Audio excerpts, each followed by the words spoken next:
Bueno, Juan, vamos a comenzar contigo. La primera pregunta dice así: ¿qué nombre reciben las hormonas tiroideas y con relación a su estructura bioquímica, por qué reciben ese nombre? Cuéntanos, Juan. Listo, bueno, entonces, a ver, Laura y yo queremos comenzar primero con que las moléculas se llaman trillotiroxina, trillotironina, sí, trillotironina y tiroxina, así se llaman, T3 y T4, son las moléculas pues, funcionales que vamos a utilizar en este caso. Y Laura nos va a comenzar pues explicando lo que es la parte anatómica y posteriormente les voy a explicar algo aquí de manera pues, de carácter, digamos, bioquímico para saber cómo se forma. Listo, o sea, nos vamos a demorar menos de 3 minutos. Apaguen los micros, por favor. Gracias. Profe, ¿sí escucha? Sí, Juan, perfecto. Sí, te escuchamos, men. Ah, listo. Bueno, entonces, Laura está por ahí. Laura. Laura. Hola, ¿me escuchan? Estoy teniendo problemas con este micrófono. Sí, Laura, te escuchamos perfecto. Ok, no, es muy simple, es muy corto lo que vamos a decir. La tiroides está conformada pues por folículos y estas células, cada una contiene pues un espacio al cual le llaman coloidal y al cual drena una sustancia, una glucoproteína llamada tiroglobulina. Entonces ya Juan les va a explicar pues el proceso, es muy corto. Listo, bueno, entonces principalmente sabemos que el yodo sale de la dieta, nosotros no tenemos la posibilidad de, o sea, de formar yodo endógeno, entonces lo vamos a consumir de la dieta. Entonces, en el folículo que explicaba Laura, ingresa el yodo por un proceso que se llama, lo vamos a llamar en este caso captación. El yodo ingresa y sale pues un ion de sodio. Listo. Posteriormente, ese yodo se necesita oxidar porque ese yodo entra en forma de yoduro, pero el yoduro no nos sirve para formar las moléculas que nosotros necesitamos formar. Lo vamos a oxidar, ¿cierto? Con una molécula de agua, en realidad pues quedaría el nombre ya no yoduro, sino yodo orgánico. El yodo orgánico es el que nos va a servir en este caso para nosotros formar la T3 y la T4. Este proceso se llama oxidación. Y posteriormente hay un proceso que se llama organificación, cuando ya se empiezan a formar las moléculas que nosotros necesitamos, T3 y T4 específicamente, en el cual este yodo orgánico se mezcla con una molécula de tiroglobulina. Esta tiroglobulina pues tiene tirosina, que es el aminoácido específico para poder hacer la unión, y entonces se empiezan a formar, por ejemplo, una molécula de yodo más una de tiroglobulina, se va a llamar monoyodotironina, 2 de yodo más una de tiroglobulina diyodotironina, después 3 de yodo más una de tiroglobulina, se va a llamar triyodotironina, que esta sería T3, y por último la tiroxina serían 4 de yodo orgánico y una de tiroglobulina. Y por último, pues la enzima que se encarga de hacer estas oxidaciones se llama la tiropexidasa. Y ya, esto es todo. Gracias. Ahora me repites, porfa, la última enzima, porfa. El nombrecito pues que le dan es la tiropexidasa y la resumen en TPO. Pues son las iniciales, la TPO o la tiroxipexidasa. Gracias. Listo. Bueno, alcanzaron a ver qué papel cumple la tirosina en la formación, por ejemplo. Bueno, eso lo vamos a ver en la segunda pregunta con un poquito más de detenimiento. Entonces voy a compartir un momentico la pantalla y vamos a tocar algo que es importante. Juan habló de un aspecto que es bastante importante y es, primero, ¿qué nombre reciben las hormonas tiroideas? Entonces, él nos mencionó que las hormonas tiroideas en su conjunto se conocen como la hormona tiroidea, la T3 y la T4. O sea, son hormonas que son producidas en forma conjunta y se conocen con ese nombre. La T3 y la T4. La T3, su nombre, como lo dijo Juan, es la triiodotironina. Y la T4 es la tiroxina con X. Entonces eso es bien importante tenerlo en cuenta. ¿Listo? T3 y T4. Estas dos en conjunto hacen, son o componen la hormona tiroidea. Entonces es bien importante porque en el proceso, que lo vamos a ver ahora en la segunda pregunta, básicamente, resumido así como lo dijo Juan, tenemos 4 átomos aquí y aquí 3 átomos. Esos 3 átomos de yodo, aquí hay 3 de yodo y aquí hay 4. Están unidos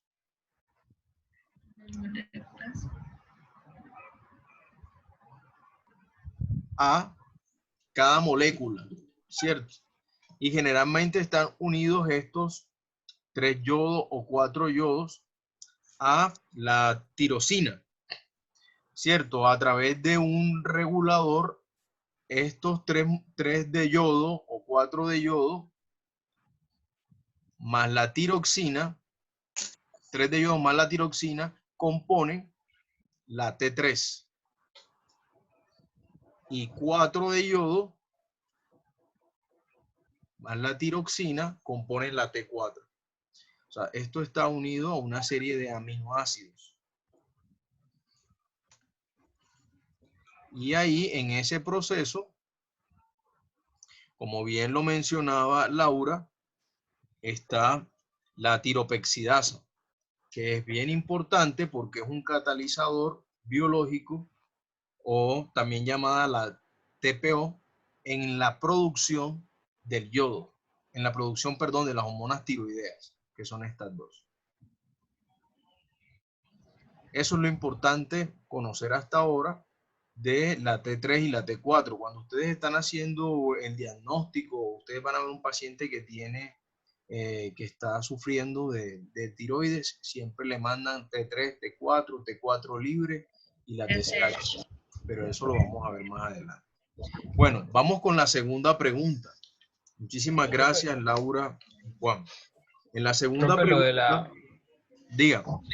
lo de la monoyodotirosina y la diyodo tirosina es como que Es una el molécula de yodo que precursor. está unida a la tiroxina y esta produce monoyodotironina.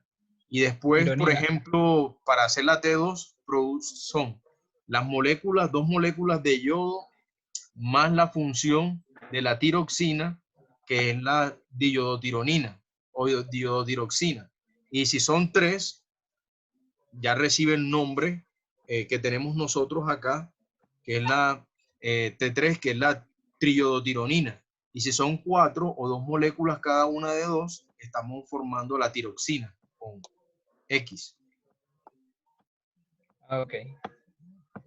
Entonces, eso es lo importante. El yodo, bien, bueno, ahorita lo vamos a ver en la segunda, vamos a complementar un poquito con la segunda pregunta. La segunda pregunta nos habla de cómo se produce el proceso de síntesis de las hormonas tiroideas.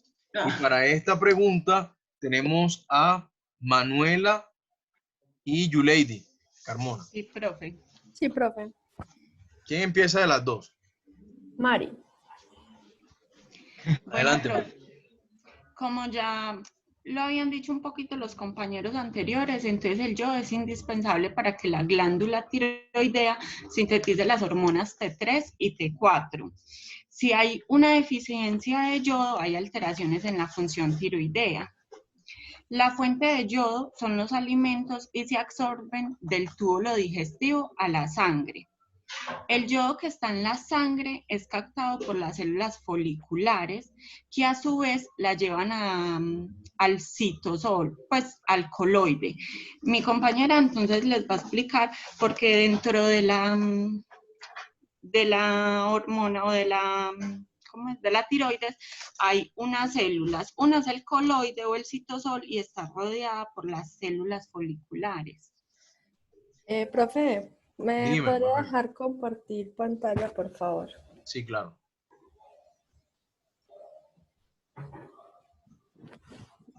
Gracias.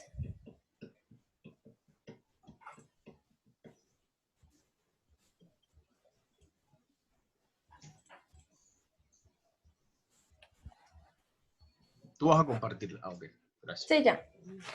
Listo, entonces, como decía, ¿dónde está Arriba. para señalar?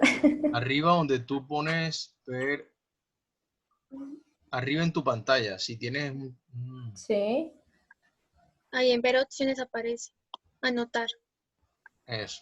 Ah, ok, listo. Gracias. Bueno, entonces, como decía Mari, lo que hace, pero yo me... Ay, espérate, es que estoy perdida ya. ¿Está viendo la imagen? Sí. Bueno, entonces lo que mencionaba Mari, la glándula como tal está conformada entonces por lóbulos y en estos lóbulos lo que hay entonces son células foliculares y el coloide que sería el citosol, ¿cierto? Entonces volvamos acá. Lo que hacen estas células foliculares, como decía Mari, es captar el yodo y pasarlo por un transporte activo hacia el coloide. Cuando este yodo llega al coloide, este yodo es oxidado, como mencionaban ya mis compañeros, por la enzima peroxidasa, yoduro peroxidasa. Cuando este yodo es oxidado, él se une con unos aminoácidos que tiene la tiroglobulina, que es la tirosina. Cuando este se une, esto se llama entonces que la tirosina sufre una yodación. Y esta yodación da por resultado un acoplamiento de yodotirosinas que hablamos entonces de la T1 y T2, que es la monoyodotirosina y diyodotiroxina. Muy bien. Cuando surge entonces este acoplamiento, cuando entonces sucede este acoplamiento, estas dos, la T1 y la T2, se van a unir para formar entre lo que es la T3 y la T4.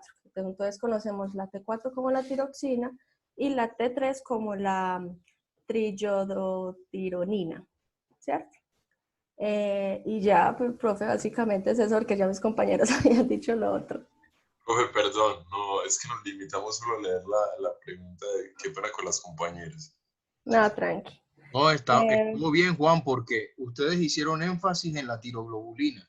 Ellos hicieron énfasis en los aminoácidos que realmente entre el aminoácido más frecuente que se encuentra en las cadenas normalmente, ustedes saben que se une los diferentes aminoácidos y el que es correspondiente aquí es la tiroxina. Ustedes saben que hay diferentes aminoácidos como el uracilo, bueno, en fin, hay 4 tipos o 5 tipos. Pero el aminoácido que se requiere para que pueda producir es la tiroxina. ¿Listo? Entonces, ese aminoácido es el que llega a producir con el acoplamiento del yodo que fue externo, que ingresó a las células foliculares, es lo que puede llegar o es lo que llega a producir la T3 y la T4. Es importante saber que la T4 no tiene funciones tan marcadas como la T3. Bueno, eso después lo vamos a ver más adelante. De la T4 sale la T3. La T4 no tiene funciones tan marcadas como si la tiene la T3. Entonces, ahorita la vamos a mencionar muy seguramente más adelante. Muy bien, entonces, muy buen repaso. Muchísimas gracias. Vamos a ir a... Profe. Diga. Profe, es que yo me perdí en una parte que Manu estaba explicando que me cayó un poquito el audio. Sí, cuéntame. Aquí en la parte en la que después de que se oxida el yodo con la tiroglobulina, o sea, es que no me quedó claro dónde entra la Lo que pasa es que la tiroperoxidasa lo que va a hacer es a tomar el yodo y a oxidar la tiroglobulina para que salga de ahí un aminoácido que es la tiroxina. Entonces, como yo les decía al principio cuando les estaba compartiendo la pantalla, que la T3 y la T4 es producto básicamente de 3 moléculas de yodo más aminoácidos. En el aminoácido este que está aquí, que son aquí, es la tiroxina. que básicamente lo extrae la TPO de la tiroglobulina. ¿Listo? Ok. Pues vamos a avanzar a la tercera pregunta. Y es, la tercera pregunta es, ¿cuál es la función de las hormonas tiroideas? Bueno, profe, me deja Y ahí compartir pantalla. tenemos a María Camila y Angélica Cújar. Sí, profe, me deja compartir pantalla, por favor. Sí, claro. Gracias.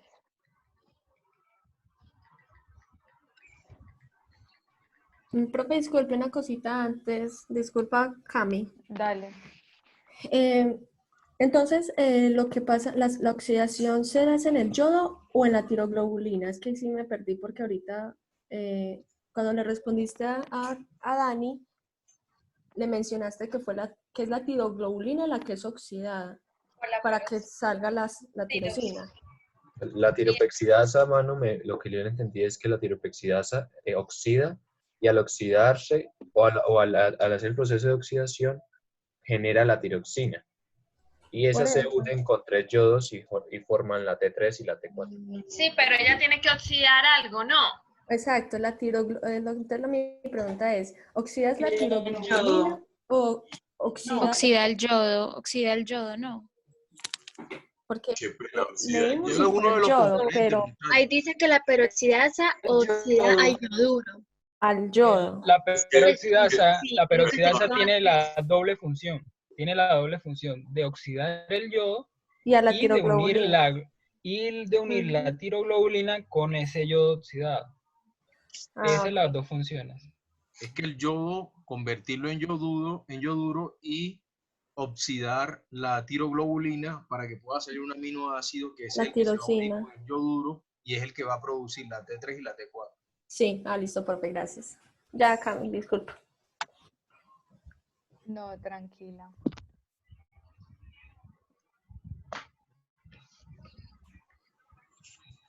Bueno, pues con el corto tiempo que hubo, tocó hacer este mapa hacia la carrera. Bueno, entonces, pues no quise abordar las funciones como tal de cada una de T3 y T4 porque siempre eran bastanticas, entonces la hice como en general. Entonces, la función pues primaria, de la tiroides es producir y almacenar la T3 y la T4, ¿cierto? ¿Sí están viendo? Sí, Sí, Cami. sí. Bueno, Sí, claro, entonces, como dijo el profe, la T3 es un poco pues como más activa y es la que realiza la acción metabólica más rápida. Y en cambio la T4 es una hormona más débil que mantiene el metabolismo corporal estable. Entonces las hormonas tiroideas tienen muchos efectos y actúan sobre todo órgano y aparato del sistema. Importante. Entonces, de las funciones metabólicas, todas las aumenta, que como dijo Mano ahorita, facilita el transporte activo de iones en la membrana, entonces aumenta la entrada de sodio y potasio a la célula, entonces por eso también se aumenta el consumo de oxígeno, hay una mayor absorción de glucosa, aumenta la glucogenólisis y la síntesis de proteína. Dentro de los efectos del crecimiento está que hay un estímulo pues, del crecimiento y desarrollo del cerebro durante la vida fetal y los primeros años de vida, e influye en la replicación celular. Dentro de había muchos pues, efectos que eran así como independientes, pero encontré más efectos sobre la función muscular, el sistema nervioso central, sobre los efectos del sueño, la motilidad gastrointestinal, y esto lleva a aumentar el gasto cardíaco, el flujo sanguíneo de los tejidos, y también tiene un leve efecto pues, sobre la función sexual. Bueno, ya Cami. Sí, dale. Bueno, otras funciones que también tienen estas hormonas son termorreguladoras y tienen acción calorígena. También estimulan la síntesis y degradación de las proteínas, regulan las mucoproteínas y el agua extracelular, ya que allí se encuentran principalmente. Actúan en la síntesis y degradación de las grasas. Son necesarias para la formación de la vitamina A partir de los carotenos. influyen en la replicación celular, son indispensables, como lo dijo mi compañera, en el desarrollo del sistema nervioso central y periférico, y participan en el desarrollo y la erupción dental. Entonces, en conclusión, estas hormonas intervienen en prácticamente todas las funciones de los órganos, manteniendo la vitalidad de estos. Muy bien, muchísimas gracias. Ustedes lo mencionaron muy bien. La T3 y la T4 tienen funciones de capacidad individual, pero cuando trabajan en conjunto, porque hacen parte de la hormona tiroidea, influyen en todos los procesos de replicación celular. Eso es bien importante. Además de eso, son importantes porque actúan en el proceso de desarrollo cerebral. Y además de eso, se requieren estas hormonas para todos los procesos de crecimiento normal. Entonces, prácticamente estas hormonas, sin estas hormonas, el metabolismo quedaría, o sea, no puede haber metabolismo si no trabajamos en función de estas hormonas. Entonces, es bien importante hablar de todas las reacciones bioquímicas y fisicoquímicas con las cuales trabajan estas dos hormonas o esta hormona tiroidea. Entonces, influyen en todos los órganos, en todos los aparatos y en todos los sistemas. Vemos que en cada uno de ellos, desde la parte cardiovascular hasta la parte de la reproducción sexual, trabaja. William, ¿ibas a decir algo? Profe, o no sé si las niñas que acabaron de exponer me pueden responder. Entonces, ¿la T4 sería precursora para la T3? ¿O pues todavía no, eso no tiene que ver con la... Es que estoy como un poquito confundido si la T4 es precursora para que se forme o para dar paso a la T3. Yo lo que he encontrado, William, es que la diyoditironina, cuando se une con una monoyoditironina, produce T3. Y cuando se unen dos diyodtironinas, producen la T4. Eso fue lo que yo he podido revisar. No sé si alguna otra persona haya revisado algo diferente en la parte fisiológica. Yo he encontrado que la T4, antes de realizar su acción en dicha célula, se convierte en T3 para poder efectuar la acción, porque se supone que la T3 tiene mayor como que acción que la T4, entonces se convierte en T3. No sé qué tan cierto sea, igualmente en el libro en el que lo leí fue y pues dicen que era algo que habían encontrado que no estaba como muy todavía establecido, si era cierto o no. Sí, yo lo que considero es que básicamente el organismo necesita producir de ambas hormonas y las produce al mismo tiempo para que puedan ser liberadas y pueda hacer después una retroalimentación negativa con la TSH. Eso es lo que yo he encontrado. Entonces, hay algunos mecanismos que en fisiología a veces no están del todo descritos y que hemos tenido que recorrer a la experimentación con animales para poder explicar esos mecanismos en la parte interna de nuestro organismo. Probablemente este haga parte de uno de esos. Vamos a avanzar entonces, muchachos, con la pregunta número 4. Y en la pregunta número 4 dice explicar el eje hipotálamo, hipófisis, tiroides y su mecanismo de retroalimentación negativa. Para esto está Kevin y está Viviana Delgado. Profe, muy buenos días y muy buenos días a todos los compañeros. Antes que nada, profe, quería comentarle que la compañera Viviana tiene dificultades con el internet, pero nosotros hemos estado trabajando aquí todo este rato. ¿Listo, profe? Ah, bueno, está bien, pues. Vale. En tanto, pues ella pueda conectarse, ella pues hará sus aportes. Sin embargo, pues yo voy a ir así, pues adelantando. Ok, está bien. Profe, nosotros nos remitimos a otro libro. ¿Está bien? Básicamente lo hicimos, sacamos la información del libro de Tórtora, de Fisiología y Anatomía. Entonces, con su permiso, profe, voy a compartir la pantalla. Ok. Listo, entonces...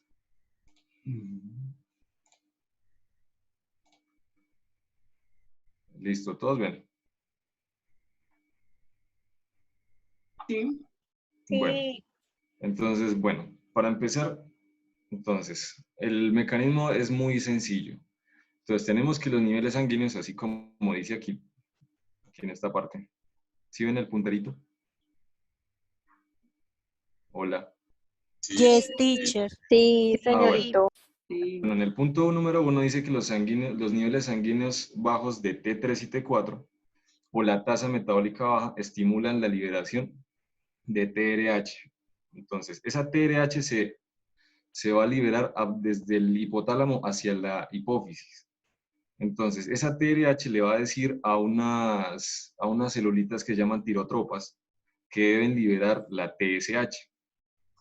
¿Sí? Tirotropas, TSH. Entonces, después de eso, la TSH es liberada en la sangre.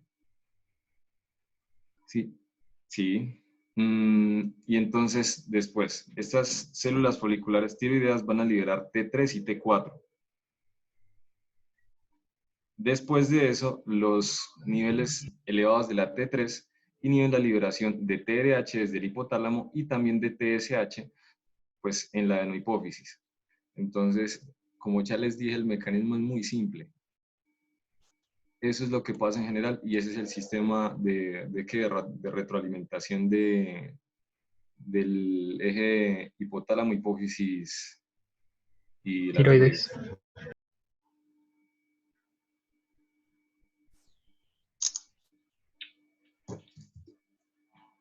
Profe, no se escucha.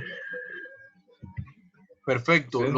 Los neurotransmisores que hacen parte del sistema nervioso central dan la información para que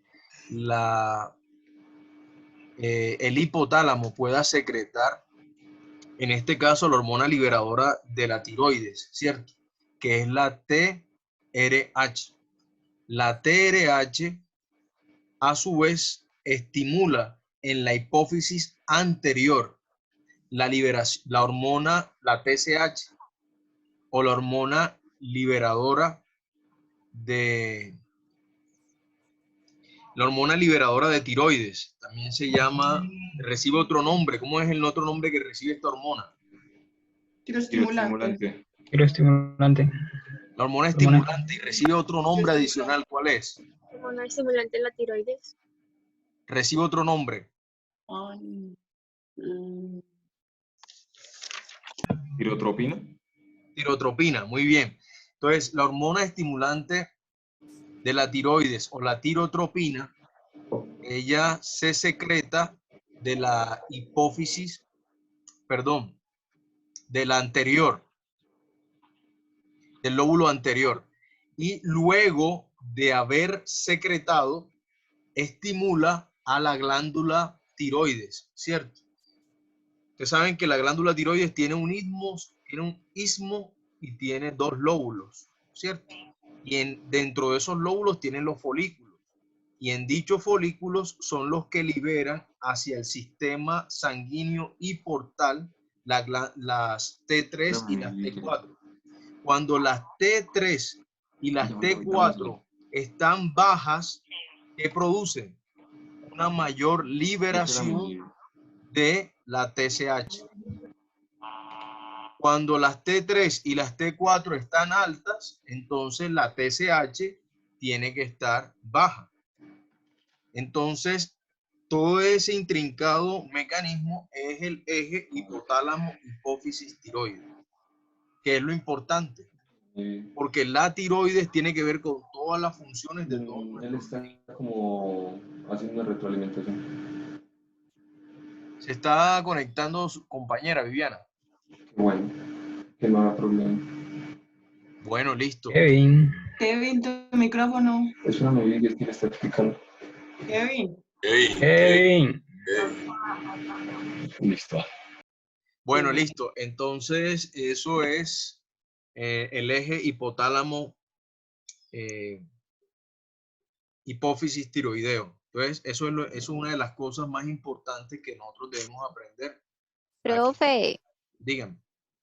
Profe, ¿me escucha? Soy Viviana. Hola, Viviana, ¿cómo estás? Profe, bien, gracias a Dios. Qué pena que ahorita no pude intervenir con mi compañero, pero acá donde estoy la señal se me cae por momentos. Bueno, para eso y justo fue en el momento menos inoportuno, profe, pero no, pues quería de pronto si me deja decir una cosita. Sí, adelante.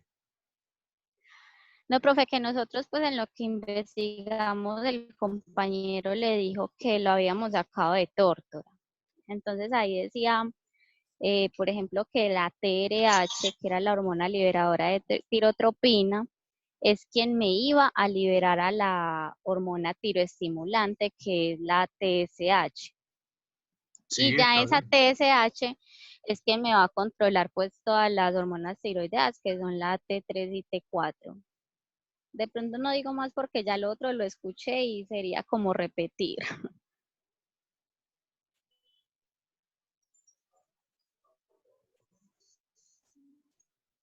Sí, ¿Aló? sí, listo. El profe Sí, Sí, sí, está te como tranquila, que escuchamos. está en una llamada. Sí te escuchamos, Vivi, pero bien. Todos me escucharon. claro. Sí, sí, te Sí, Sí, bien. escuchamos. Vivi. Claro, Qué vuelta esto de esta cosa. Me da una rabia. Está bien, Lore. a todos nos pasa, No sé, nos cuéntame ha que pasado. estoy aquí socializando. Sí. Viviana va a invitar para la... ¿Qué uy? Sí, va a invitar para la finca. Ah, no, cuando quiera vienes y lo dejan pasar el túnel. Yo quiero ir a Caramanta. La de Caramanta es A Mari. la orden, mi amor. Mari, no se haga. Oh, despertaron los sentimientos. Acá está. Está bonita la tiroides. ¿Quién la está dibujando? Repórtate. Yo. Juli, no. Cora. Estoy hablando con la profe Lorena.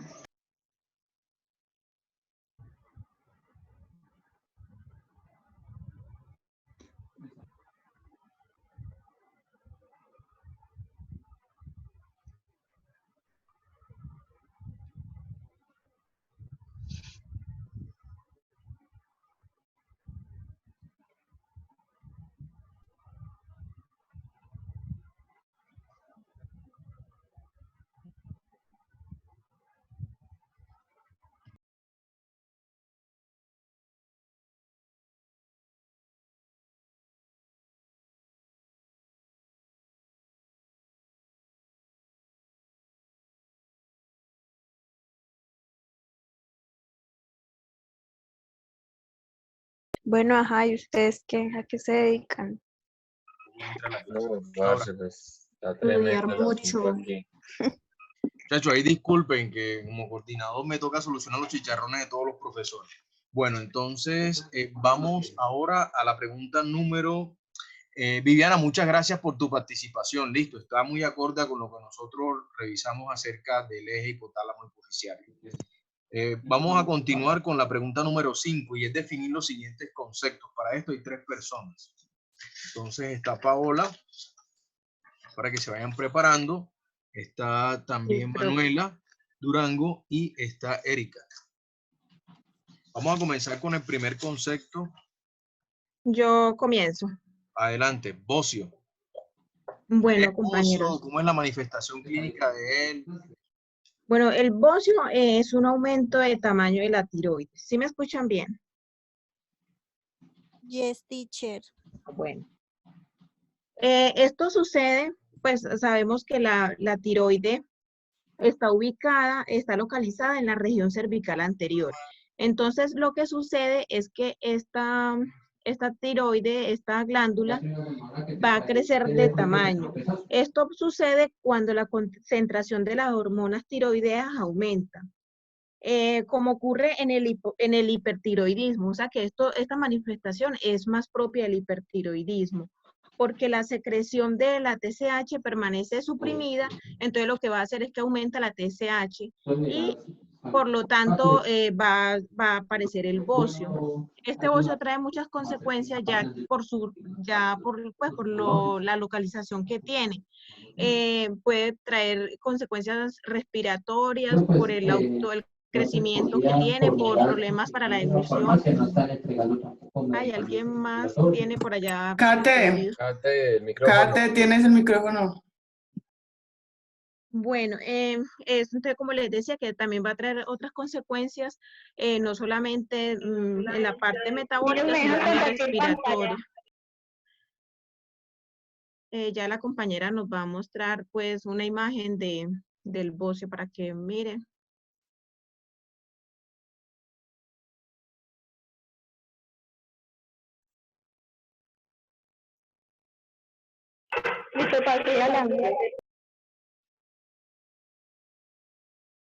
Ahí pues como lo pueden observar es un aumento de la glándula. Muchas veces pues por lo general ella lo que hace es crecer hacia adentro también, o sea que esa partecita afuera nos indica que ya hay un crecimiento excesivo. Entonces lo que puede también oprimir el esófago y va a haber dificultad para la deglución. Eso pues como la parte del bocio. Si alguno tiene pues alguna pregunta, alguna duda. Muy claro. Bueno. Vamos a la segunda. Okay. Cretinismo. La próxima es el cretinismo. El cretinismo es una patología que es el resultado de una deficiencia de hormonas tiroideas, lo que nos indica que también entonces sería más propia del hipotiroidismo. Esta presenta múltiples sintomatologías, como los huesos del paciente son más blandos, malformaciones malformadas y de tamaño pequeño, a lo que llamamos pues el enanismo, lo conocemos pues como el enanismo. También los dientes en estos pacientes son de aparición tardía, la piel es seca y también tienen pues por lo general son pacientes con deficiencias mentales, pues no todos, pero la gran mayoría. Muy bien, Paola. Habíamos mencionado que dos de las funciones de las hormonas tiroideas, una de ellas es el crecimiento normal y el otro es en la replicación importante para el desarrollo cerebral. Entonces, sí. Esta es por deficiencia, la anterior bocio es por excesiva producción. Excesiva. Listo, vamos a la siguiente. También tenemos mixedema. Esa, la verdad, pues no me ha quedado tan clara, pero sí lo que pudimos encontrar fue que es una enfermedad caracterizada por el daño tisular. Ahí pueden cerrar los Cachos. Profe, por favor, los micrófonos. Silencio ya, Daniela, profe.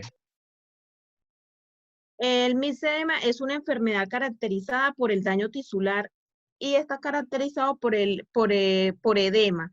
Ese edema está causado por la insuficiencia también de las hormonas tiroideas.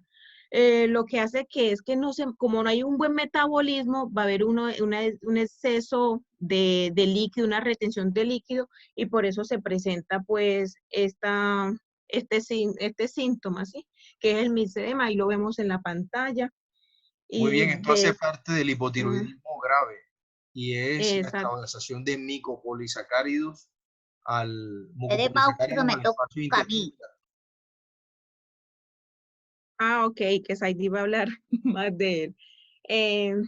Bueno, entonces el siguiente, la compañera Erika nos va a continuar. No, sigo yo con enfermedades graves. Hola. Adelante. Hola. ¿Me escuchan? Sí, compañera, fuerte y claro. Bueno, la enfermedad de Graves es un trastorno autoinmunitario que lleva a una hiperactividad de las glándulas tiroideas, o sea, como un hipertiroidismo. Es un trastorno autoinmunitario que es una afección que ocurre cuando el sistema de defensa ataca por error a un tejido sano. Los síntomas son, las personas más jóvenes pueden tener estos síntomas: ansiedad o nerviosismo, asimismo como también problemas para dormir.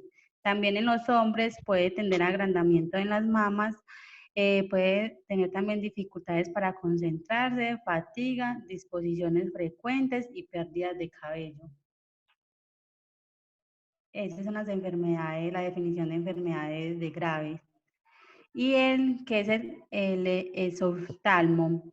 Esto es una proyección o salida hacia afuera del glóbulo ocular que es una proptosis, lo que puede dar como a los ojos saltones, puede ser afectado a ambos ojos o a uno solo. El alto porcentaje del soltasmo está asociado a la órbita tiroidea en una enfermedad inflamatoria relacionada con el hipotiroidismo. Bien, entonces estamos en presencia de hipertiroidismo, ¿cierto? Sí, señor. Muy bien, vamos a la tiroiditis de Hashimoto, que es una de las más frecuentes. Pero, sí me escuchan, es que estoy como... Perfecto, claro, diáfano.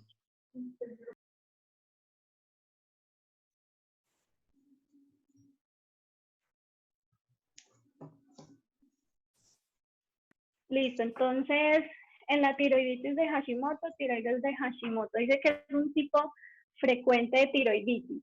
¿Qué es tiroiditis? Ya sería la inflamación como tal de la glándula tiroidea, ¿cierto?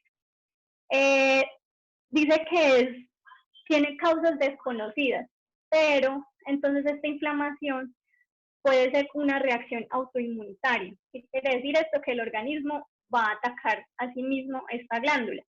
Puede ser por glóbulos blancos que invaden la glándula tiroidea y creando pues los anticuerpos para que ataquen a esta glándula, lo que genera pues como tal la inflamación. Dice que es muy frecuente o es más frecuente en las mujeres, sobre todo en edad avanzada. Puede ser hereditario y puede ser, pues se presenta más en anomalías cromosómicas. Entonces, dice que es una hipertrofia indolora, donde la glándula pues crece, se inflama y genera una sensación de congestión en el cuello. Dice que puede tener una textura gomosa y dice que si la actividad tiroidea es baja, se siente con cansancio e intolerancia al frío. Eri, qué pena. Dime. ¿Tú no estás compartiendo pantalla? No. Ah, listo. No, pero igual yo les mando pues la información. No, pensé que estabas mostrando imágenes, pero listo. Bueno, entonces, teniendo en cuenta pues la parte de del hipotiroidismo, entonces esos van a ser los síntomas. Pero en el hipertiroidismo, entonces, va a ser lo contrario, que ya sería la hiperactividad tiroidea. Bueno. Para la tirotoxicosis, entonces Esta hace que, parte de de qué, por déficit o por aumento de la tiroides. ¿Cuál es la causa? O sea, ¿por hipotiroidismo o por hipertiroidismo? puede ser variable, aunque yo había leído acá que... A ver, ¿dónde está? La causa más frecuente es por hipotiroidismo, ¿cierto? Hipotiroidismo. Muy bien. Es la más frecuente, eso es lo que hay que tener en cuenta. Esta es la enfermedad la más frecuente de todas, en el cual el paciente puede aparecer hasta un conesostalmos. El paciente tiene esa reacción autoinmune y es importante que después de ahí, bueno, el tratamiento tiene un tratamiento muy especial que ahora dentro del tratamiento vamos a ver lo cual es. Bueno, ahora está la crisis tiroidea. En la crisis tiroidea dice que es muy poco frecuente, pero es mortal, que se desarrolló en los casos de tirotoxicosis sin tratamiento. Y es muy raro en los casos de personas con tratamiento. ¿Qué pasa? Asociado pues a la tirotoxicosis, entonces va a haber un aumento excesivo de las concentraciones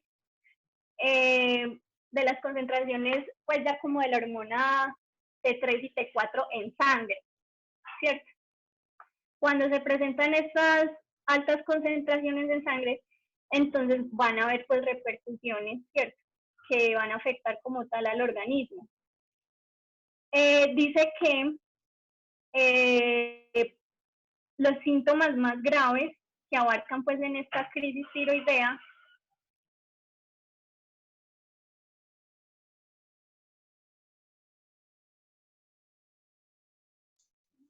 Hola, no se escucha. Eri. Bueno, parece que se fue, pero dentro de los síntomas más graves que nosotros encontramos serían las arritmias cardíacas, la fiebre, las alteraciones neurológicas. Listo, y que para una de las cosas importantes es que podemos utilizar el propanolol para poder contrarrestar esta sintomatología. Listo. Bueno, vamos a avanzar a otra. Falta una más, ¿no? Paola. La profe. Ah, ya las tocamos todas, ¿cierto? Vamos Sí, entonces para la siguiente pregunta. ¿Qué fármacos interfieren en la precisión de las pruebas de laboratorio? Con la precisión de las pruebas de laboratorio. Mencionar los cuidados directos e indirectos derivados de estas acciones farmacológicas. Para eso, en la pregunta número 6, está Angie Vanessa Galeano y Karen Juliet Gómez. Hola. Hola. Bueno, les voy a empezar pues yo comentando. En el documento que el profesor envió está una lista de los fármacos que pueden alterar los resultados. Uno de los más principales, que como decíamos anteriormente, el yodo es muy importante para la producción de la T3 y la T4, es uno de los primeros fármacos que altera. Otro de los fármacos, pues no los vamos a mencionar todos, sino como algunos. Pueden ser los estrógenos, las sulfonilureas, el propanolol, los corticoides, que son fármacos que son muy comunes de hoy en día. Aparte, Angie está aquí, Angie, hola. Sí. Karen, ¿puedes hablar más despacio, porfa? Listo, les repito o no. Porfa. Miren, como nombraron anteriormente, el yodo es una de las fuentes más importantes para la producción de las hormonas tiroideas, la T3 y la T4. Esto es uno de los principales que afecta a los resultados del laboratorio. Otro de los fármacos. ¿Qué pasó? No escucho nada. Yo Es que te escuchas robotizada. Dios mío. Bueno, Ya a te ver. escucha bien, tranquila. Ya, ahora sí. Sí, ya, Karen. Les voy a Sí, hablar ya. despacio. Ya nombraron anteriormente que el yodo es la base para la formación de las hormonas tiroideas. Entonces, este va a ser uno de los fármacos principales que va a afectar los resultados de las pruebas del laboratorio. Otros fármacos que son como más comunes de hoy en día, que se están usando mucho, pueden ser los diuréticos, las heparinas, los estrógenos, y otros que va a mencionar mi compañera. Bueno, otros que alteran los laboratorios son los opioides, los andrógenos, salicilatos, el litio, la amiodarona.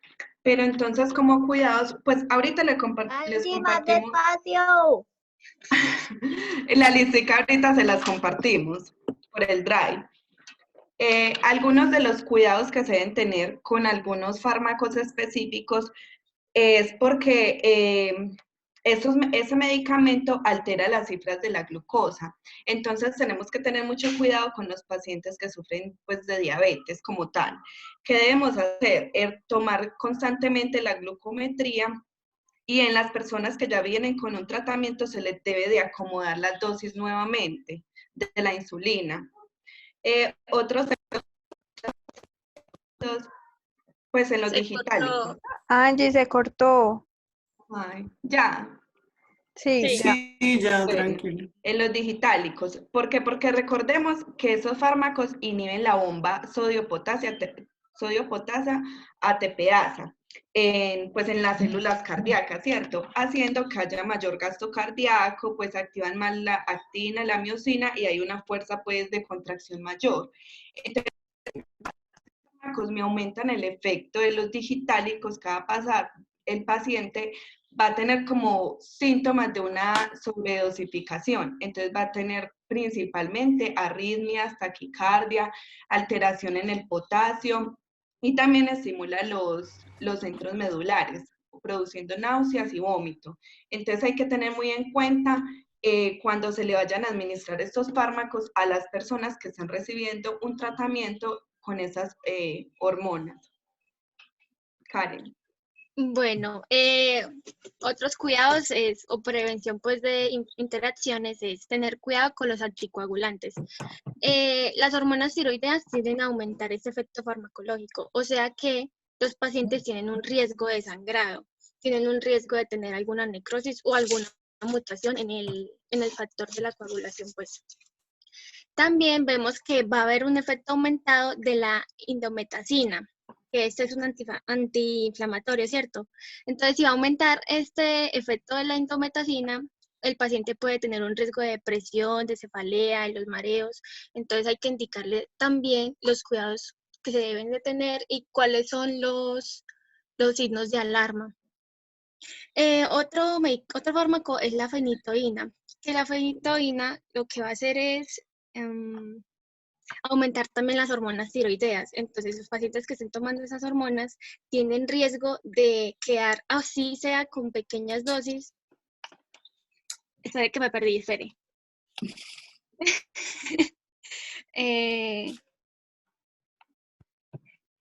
Bueno, aumentan la función de las hormonas tiroideas, que eso, pues yo creo que lo vamos a ver ahorita de cómo sería en hipotiroidismo y en hipertiroidismo, pues, que serían, digamos, el aumento de la frecuencia cardíaca y todo de los signos vitales.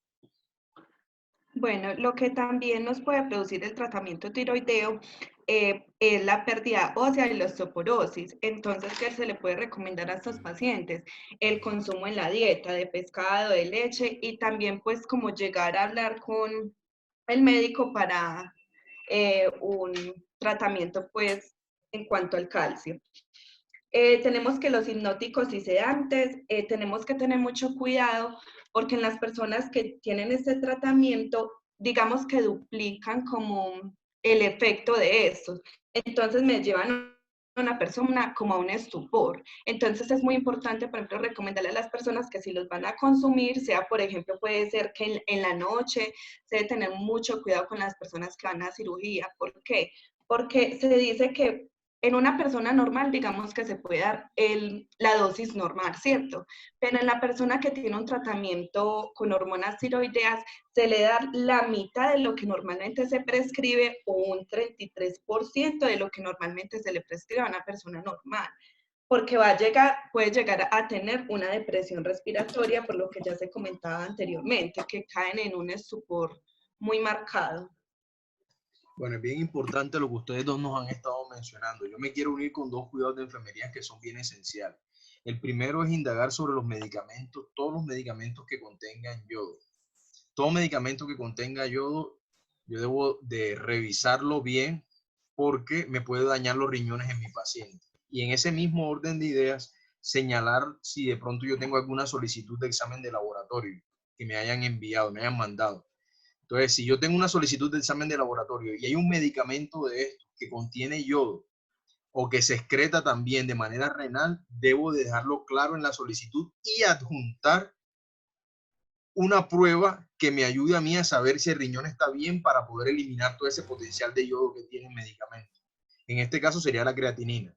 Listo, entonces una prueba de función renal, yo colocarla allí de manera prioritaria, señalar que el paciente tiene estos medicamentos que contienen yodo, preguntar al especialista si puedo quitar esos medicamentos o suprimir esos medicamentos, o en su defecto, dejarlos por escrito en la orden del examen de laboratorio que le van a mandar a hacer al paciente.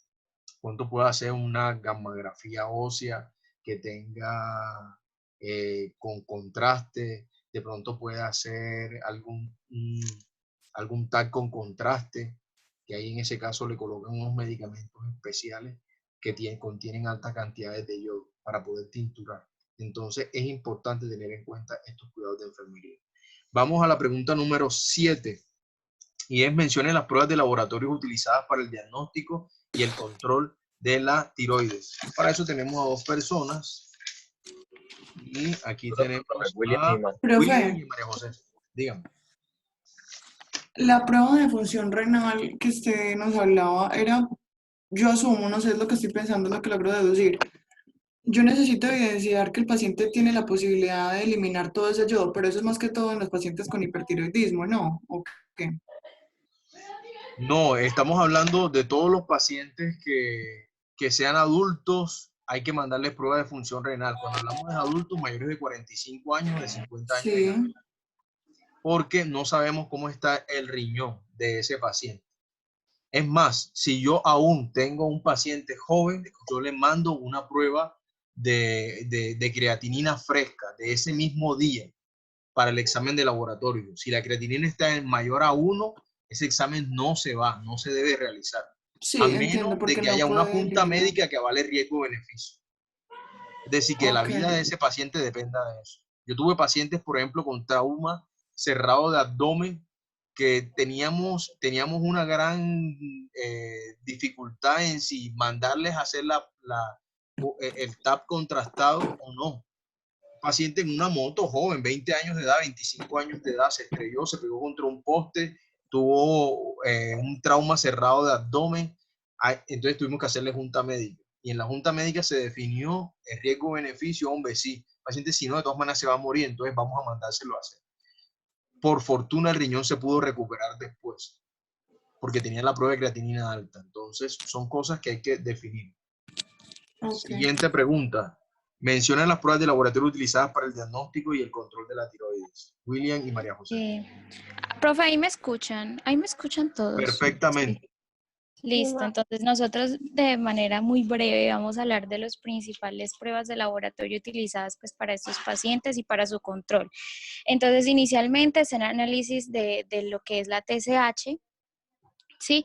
Que es la hormona del hipófisis que estimula la salida de lo que es la T4 y la T3. ¿Sí? Otro examen que es de laboratorio que se hace es la prueba de las hormonas tiroideas, específicamente la T3 y la T4. Eso se hace a través de las radioinmunoanálisis sérica total. Sí, entonces hay que tener en cuenta que hay la T3 y la T4, hay unas que quedan libre en plasma y hay otras que se unen a proteínas, que es la proteína fijadora de tiroxina. Entonces ahí uno se pueden dar cuenta de cuánta hormona está libre y cuánta hormona está fijada. Sí, se hace el examen de T4, nosotros encontramos respecto a lo que antes habían dicho, de que la T4 es la principal hormona de la tiroides y precursora de la T3. Y estaba leyendo que se hace este examen porque como la T3 tiene una acción más rápida, entonces la T4 en el futuro se va a convertir en T3. Entonces, por eso pues analizan la función de la T4 también. No sé, William, que Listo, tiene algo gracias. que decir. Gracias, Majo. Bueno, también tenemos como prueba la gammangrafía.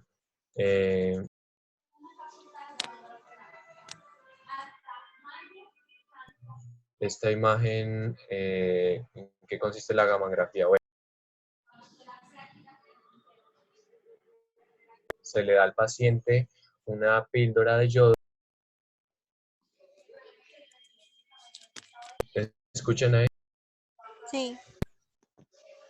Voy a apagar mi cámara para ver si se escucha mejor. Sí, hablo, ¿me escuchan? Sí. Listo, la gammangrafía entonces les da una píldora de yodo. No estás compartiendo pantalla, ¿cierto? ¿O sí? No, no estoy compartiendo. Ok. Se les da una píldora de yodo radioactiva al paciente, ¿cierto? El paciente debe tomarse esta pastilla y después de un tiempo se hace la primera gammangrafía, que es a las 4 o 6 horas después de la primera píldora que ingirió el paciente. Luego se toma otra gammangrafía 24 horas después. La persona se acuesta boca abajo en una mesa donde su cuello y su pecho se ubican bajo el escáner, precisamente, y allí es donde se hace la gammangrafía, que es una prueba para detectar la acumulación pues, de este yodo en la glándula tiroides. Es como, bueno, y no sé si, profe, no sé si nos hace falta alguna prueba. Muchachos, hay algo importante que quiero complementar y es con lo que estaba diciendo. Muchísimas gracias a William y a María José. Pero especialmente complementarles algo que es con respecto a la TSH y la TSH. Esas son las formas más clásicas de nosotros poder valorar si un paciente está bien o está mal. Entonces, voy a indicarles estas cosas que no se les olvide. Lo primero, cuando yo tengo una TSH, una T3 y una T4 normal, y una TSH basal normal, el paciente está sano, es decir, es eutiroideo, o sea, está bien, ¿sí? Ahora vienen las alteraciones. Cuando yo tengo una T3 y una T4 altas, pero tengo una TSH baja, me está indicando algo. Me está indicando que el paciente es hipertiroideo, ¿sí? Cuando yo tengo, vuelvo a repetir, una T3 y una T4 alta, pero la TSH, que es la que me va a ayudar a liberar la T3 y la T4, está baja la TSH, entonces yo estoy en un caso de hipertiroidismo. Pero cuando yo tengo el caso al revés, yo tengo una T3 y una T4 baja, pero la TSH alta, yo tengo un hipotiroidismo. Porque a pesar de que la TSH, que es la que me va a dar la señal de que me liberen más hormonas tiroideas y me están liberando pocas hormonas tiroideas, yo tengo hipotiroidismo. ¿Listo? Cuando yo tengo, ¿cómo? Sí, señor. Cuando yo tengo una T3 y una T4 normal, pero la TSH está alta, yo tengo hipotiroidismo. Cuando yo tengo la T3 y la T4 normal, pero la TSH está baja, ojo, porque puede estar en una condición latente de hipertiroidismo. Entonces, esas eran las 4 o las 5 sesiones que yo quería mencionarles a ustedes para que las tuvieran en cuenta. ¿Listo? Profe, qué pena. Vamos a avanzar a la octava pregunta. Dígame. T3, T4 normal y TSH baja también es hipo. ¿Cómo? T3, T4 normal, pero TSH baja también es hipo. La última que usted dijo. Hiper. No. Es hiper. T3 y T4 normal, pero tengo la TSH baja, es hipertiroidismo. Está latente el hipertiroidismo, sí. Ok. Bueno, vamos a avanzar a la pregunta número 8. Dice, haga un cuadro comparativo donde se sinteticen los aspectos importantes de la epidemiología, tanto del hiper como del hipotiroidismo. Esta es la pregunta número 8 y aquí está, en la 8 está Sebastián María Padilla y Sebastián Olivares. Adelante, Sebastián. Bueno, profe.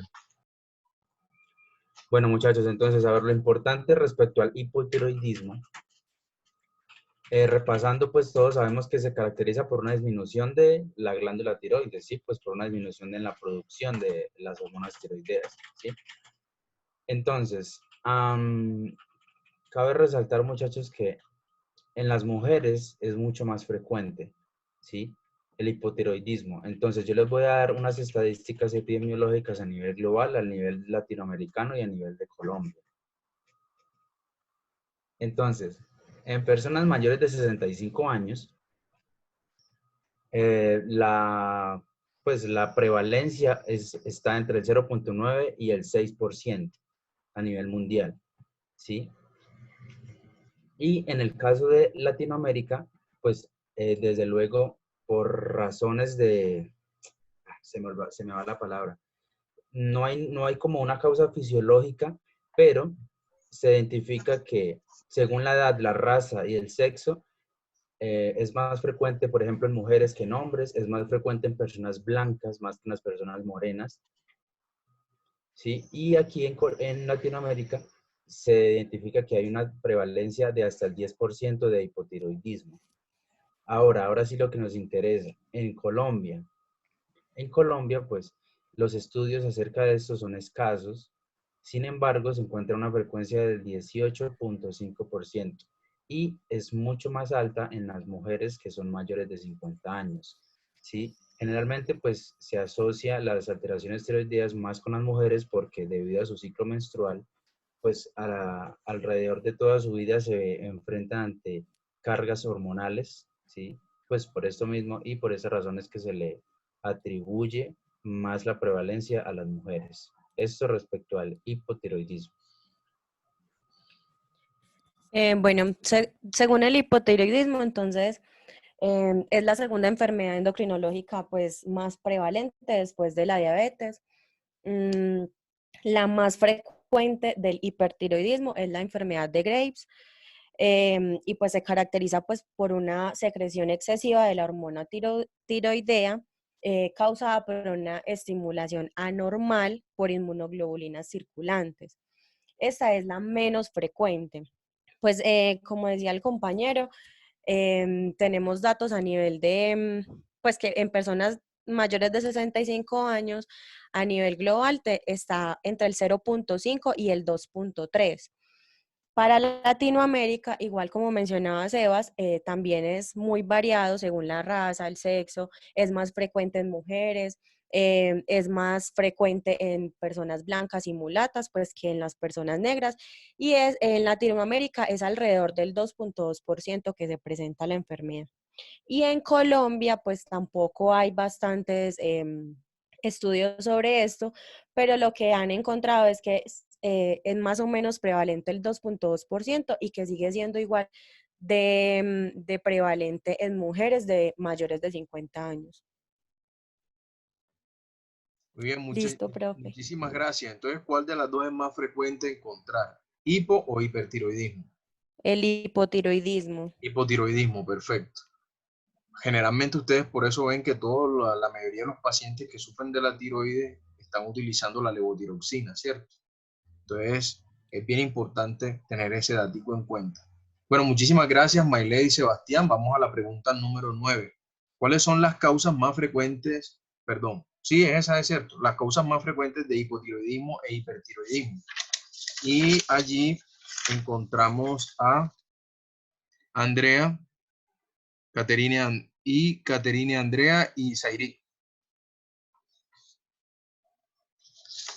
Profe, hola. Hola. Bueno, les voy a hablar, les vamos a hablar primero del hipertiroidismo. Voy a compartir pantalla. ¿La ven ahí? Sí. Sí, perfecto. Bueno, Sí, Kate.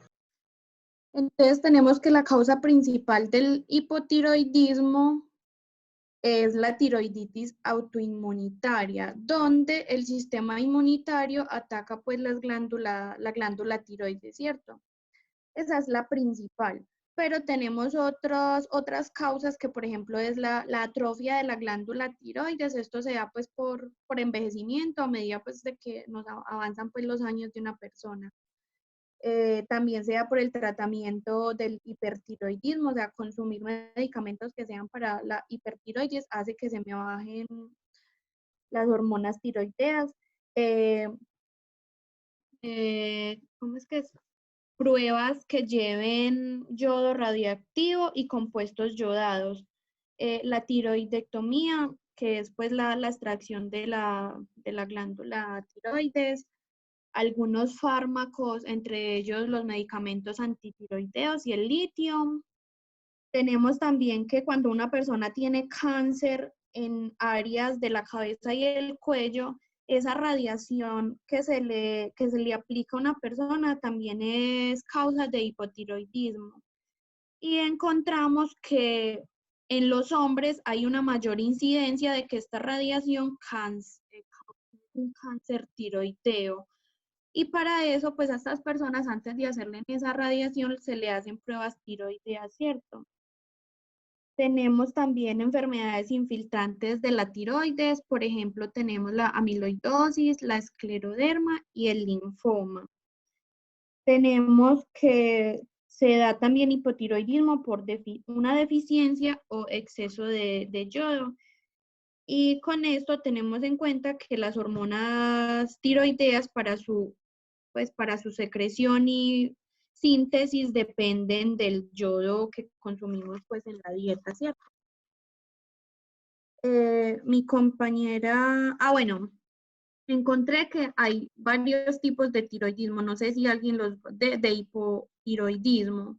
Por ejemplo, tenemos un hipotiroidismo central o primario, que es la deficiencia de la glándula hipófisis en el hipotálamo. El secundario es por trastornos hipofisiarios. Tenemos un hipotiroidismo terciario, que es trastorno del hipotálamo y disminución de la secreción de la TSH y por ende una menor estimulación de la TRH. Y ya mi compañera aquí les va a complementar del hipertiroidismo.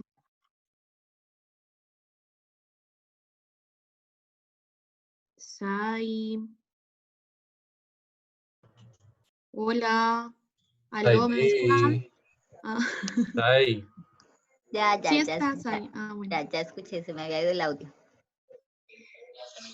Bueno, el hipertiroidismo, ya las compañeras antes habían explicado la enfermedad de Graves, que es como la causa más frecuente, que es un trastorno que hay autoinmune donde los anticuerpos del sistema inmunitario producen demasiada T4.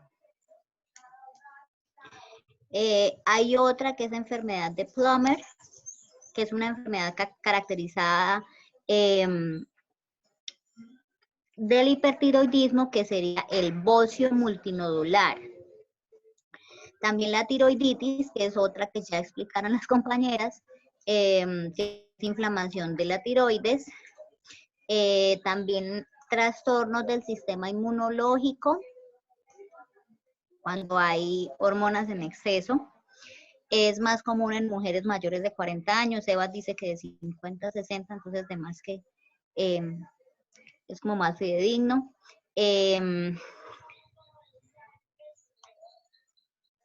Y también consumir demasiados alimentos que tengan yodo, someterse a exámenes imanologicos con medios de contraste que tengan yodo. Dicen que es poco frecuente en lo que leímos, pero pues igual puede suceder. También personas con tumores no cancerosos de la glándula tiroidea o de la hipófisis. Y esas son como las principales. Muchísimas gracias, Zairi y Catherine. Realmente estuvo un muy buen repaso de todo lo que hemos revisado ahorita, sumado a otras cosas que son importantes tener en cuenta en esta pregunta. Muy bien, vamos a la pregunta número 11, que es ¿cuál es el tratamiento indicado para los pacientes? Profe, la 10. La 10, perdón. ¿Cuáles son las manifestaciones clínicas más importantes para estas alteraciones? Para esto está Carolina y Corazón. Bueno, muchachos, entonces vamos a empezar hablando del hipotiroidismo. Normalmente estas personas presentan fatiga, pérdida del cabello, las uñas son frágiles, la piel es seca. Ellos manifiestan que los dedos de las manos y de los pies le presentan como hormigueo, el tono de la voz es bajo. Incluso en muchas ocasiones se les va del todo lo que disfonía, afonía o disfonía. Existen cambios en el periodo menstrual. Puede haber amenorrea o menorragia. Ellos son inapetentes sexualmente. El libido está pues muy bajo. Como habían mencionado, es más común en mujeres que en hombres, hasta 5 veces. Y a mayor edad, mayor va a ser la enfermedad. Normalmente se presenta entre los 40 y los 70 años y va aumentando pues el riesgo de padecer hipotiroidismo a mayor edad. Existen también muchos cambios en la temperatura. Ellos presentan mucho frío a pesar de que esté haciendo calor. Presentan alteraciones en el pulso. Ellos tienden a subir mucho de peso. Sin embargo, ellos no cambian pues como el estilo de vida en la comida. O sea, no es que coman más, sino que el peso se da comiendo lo que normalmente comen. dice que ellos tienen una cara inexpresiva, que es como una máscara, o sea, como que los gestos no se observan tan detalladamente. Tienen mucha irritabilidad, apatía, les crece la lengua, tienen problemas gastrointestinales como el estreñimiento, sordera. Hay unos cambios que se dan cuando el hipotiroidismo está avanzado, que son los cambios de personalidad, cognitivos, como cuando una persona tiene demencia, pues que está como de más edad, experimentan como estos mismos cambios. En el hipotiroidismo grave, la ventilación es inadecuada. Ellos presentan falta, apneas en el sueño, y eso lo caracteriza pues como un hipotiroidismo grave. También presentan derrame pleural, pericárdico, debilidad de los músculos respiratorios, que eso es lo que lleva a una ventilación inadecuada. En el hipotiroidismo grave hay una relación con el colesterol alto sérico, lo que conlleva a que estas personas también tengan enfermedades arteriales coronarias, hay una función deficiente del ventrículo izquierdo, arteriosclerosis, etc. Estas personas son muy sensibles a los agentes sedantes, opiáceos y anestésicos. Por eso cuando una persona entra de pronto a una cirugía y no sabe todavía qué es hipotiroidismo, hay un mayor riesgo de que esta persona haga una hipotensión en el intraoperatorio y se saque pues difícilmente, lleva también a una insuficiencia cardíaca congestiva y a una alteración del estado mental. Cuando las muchachas anteriores hablaban del coma mixedematoso, esta es como la complicación, una de las complicaciones del hipotiroidismo. Se puede dar también por una hipotermia. Dice que es más común que le dé esta enfermedad a las mujeres de edad avanzada y durante el invierno, pues como Carito, perdón, ¿ya estamos en hiper? No, todavía estamos en hipo. Ok. Gracias. Listo. Ellas también presentan alteraciones como a nivel del ánimo, pues están deprimidas, alteraciones en el estado cognitivo, letargo, somnolencia, incluso pueden llegar hasta un estupor profundo. ¿Qué más dice acá? Cuando les da este coma mixedematoso también puede haber una infección a nivel sistémico. Y lo que se requiere pues es un tratamiento intensivo para lograr sacarlas de este coma. Y ahí termina el hipotiroidismo, ya seguimos con Cora que tiene el hiper. Bueno, entonces todas las manifestaciones iniciales que estaba comentando su compañera son las más frecuentes que nosotros miramos en los pacientes que tienen hipotiroidismo. Muy seguramente ustedes han visto profesores ya, a otros ya no están con nosotros, que tenían hipotiroidismo. Entonces es bien importante tener en cuenta eso. Cuando nosotros vayamos a evaluar a nuestros pacientes, mirar el genio que tienen los pacientes, mirar cómo son los pacientes y si tienen hipotiroidismo, muchas ocasiones hay que ir un poco más allá y ser más amables con esos pacientes. ¿Listo? Bueno, vamos con los hipertiroidismo. Bueno, me escuchan, que estoy teniendo fallas con el internet. Sí, corazón, perfecto. Ok, bueno, entonces en el hipertiroidismo hay unos cambios particulares. Hay algo que se llama tirotoxicosis, que es una enfermedad que se llama Basedow, terminado en W, que son los niveles excesivos de hormonas tiroideas en el plasma sanguíneo, particularmente esa enfermedad. Estos pacientes son nerviosos, son muy excitables, irritables y son aprensivos emocionalmente, son intranquilos y tienen muchas palpitaciones. tienen un pulso rápido en reposo y también en el ejercicio. Le aumenta pues las glándulas sudoríparas, entonces hay un aumento en la sudoración y por tanto tienen una piel ruborizada y caliente, pero también su piel se torna blanda y húmeda. Tienen una piel seca y con prurito. Tienen temblores, sobre todo, digamos, en las manos, y tienen oftalmopatías. En este caso, exoftalmos, que son los ojos protruidos, ¿cierto? Esta exoftalmos aumenta, puede agravarse con el tabaquismo. Tienen aumento de apetito y aumento de la ingesta de alimentos, pero hay una disminución progresiva de su peso. Son fatigados, tienen debilidad, pueden tener amenorrea, cambios en la función intestinal. La frecuencia del pulso puede variar entre 90 y 160 latidos por minuto. Puede ocurrir fibrilación auricular, insuficiencia cardíaca, y esta puede aumentar, o sea, se ve más que todo en edades avanzadas. En las mujeres, sobre todo en las mujeres, se puede evidenciar mucho la osteoporosis y por tanto pues pueden haber fracturas.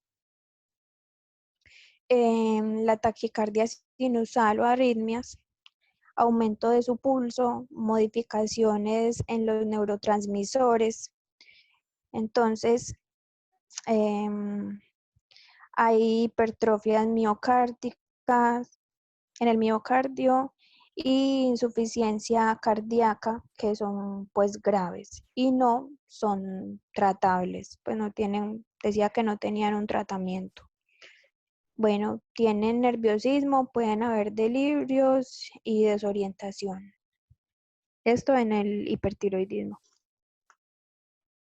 Gracias, Corazón y Carolina. Interesante su participación. Vamos a la número 11. ¿Cuál es el tratamiento indicado a los pacientes con alteraciones tiroideas? Hola, buenas tardes. Buenos días. No, tardes. Ya tarde, Daniela y Joana. Sí, bueno, profe, entonces el tratamiento lo empezamos dividiendo todo este manejo en la identificación del cuadro clínico, ¿cierto? Cuando yo ya defino si se trata de un hipotiroidismo o un hipertiroidismo, entonces empiezo. Empecemos pues por el hipotiroidismo. El objetivo general del tratamiento es establecer el estado metabólico. Estableciendo el estado metabólico, yo consigo que las funciones metabólicas como el requerimiento de oxígeno y demás funciones metabólicas se hagan de forma adecuada. En el caso de la terapia farmacológica para el hipotiroidismo, la levotiroxina sintética es el fármaco predilecto, preferido, es el ideal pues para este tratamiento, ya que se encarga de esa regulación, digamos que metabólica, regulando la concentración sérica de TSH y disminuyendo el mixedema. Uno también espera que en ese tratamiento haya una disminución del bocio en los pacientes que presenten la alteración. Otro aspecto que hay que tener en cuenta con el manejo del paciente hipotiroideo es que tiene una marcada tendencia a sufrir cardiopatías por el aumento exagerado del colesterol en sangre, por la aparición de ateromas o de placas, o bueno, de aterosclerosis, y por ende, como consecuencia de esto, arteriopatías cardíacas que podemos conocer, identificar una importante que es el infarto agudo de miocardio y arritmias cardíacas. Entonces hay que tener presente que las funciones metabólicas en él se encuentran alteradas y la demanda de oxígeno no va a ser compensada de manera adecuada en las células, lo que va a hacer que los pacientes eventualmente presenten angina de pecho, arritmias y una disfunción en las catecolaminas, que son la adrenalina y noradrenalina. Otros aspectos que hay que tener presentes son las alteraciones metabólicas en cuanto a la regulación de la glicemia. Pueden verse cifras elevadas de glicemia y por eso se debe, en algunos casos, que hay tratamientos, digamos que coadyuvantes con hipoglucemiantes para regular a estos pacientes. Bueno, otros aspectos serían también, como lo mencionaban las compañeras Karen y Angie, que el tratamiento debe estar dirigido también a la prevención o a la valoración de las interacciones farmacológicas con otros medicamentos. Entonces, por ejemplo, ellas mencionaban la indometacina, la fenitoína, los anticoagulantes. Entonces, esto es lo que debemos tener en cuenta a la hora de administrar un tratamiento, por ejemplo, en este caso, el hipotiroidismo, que sería la levotiroxina. Como lo decía Daniela, entonces hay que vigilar las cifras de glucosa porque puede que se necesiten entonces en pacientes diabéticos un ajuste de insulina o de los hipoglicemiantes orales. Los sedantes también entonces se mencionaban porque disminuye o puede causar complicaciones mayores, que como ya se había mencionado también anteriormente, el coma mixedematoso es como la complicación más grave de este hipotiroidismo. Entonces, este coma incluye el mixedema, hipotensión, bradicardia, hipoventilación, hipotermia y convulsiones ocasionalmente. También, entonces, dentro del tratamiento se tiene que asegurar como mantenimiento de las funciones vitales del paciente. Como ya se había mencionado, esto causa una hipoventilación, entonces hay que realizar gases arteriales para mirar cómo está ese dióxido de carbono en el paciente, como la saturación de oxígeno para vigilar pues como esta oximetría. Y, otra cosa, ay sí, disculpa yo. No, dale, dale. Pues que hay, digamos que estadios muy graves o complicaciones graves de la enfermedad en la que el manejo está indicado más o menos de la siguiente manera. La mayoría de los pacientes hay un aumento peligroso de la temperatura o un descenso peligroso de la temperatura. Esa termorregulación se debe hacer con cuidado y en el paciente se debe evitar administrar calor externo porque aumentan los requerimientos de oxígeno y hay posible colapso vascular. Por otro lado, en caso de emergencia se debe administrar la misma levotiroxina, pero ya no por vía oral porque el paciente está complicado, sino por vía intravenosa, porque en ese caso de gravedad lo que uno puede encontrar es un paciente con una alteración grave del estado de conciencia. Y otra cosa que se puede esperar es una insuficiencia suprarrenocortical. Entonces, en ese caso también está indicada la administración de corticosteroides. Listo, Joat, si quieres continuar con otra cosa o continúo si quieres con... No, pues el documento que el profe nos facilitó habla del hipotiroidismo, también porque ya nos mencionaron las compañeras que es el más frecuente. Pero considerando pues el hipertiroidismo, encontramos entonces que alguno de los tratamientos que se utilizan es yodo radioactivo, que entonces el cuerpo lo absorbe y genera como una reducción de la glándula. También medicamentos antitiroides que entonces van a disminuir los síntomas, previniendo que la glándula produzca... Mira, estoy en clase.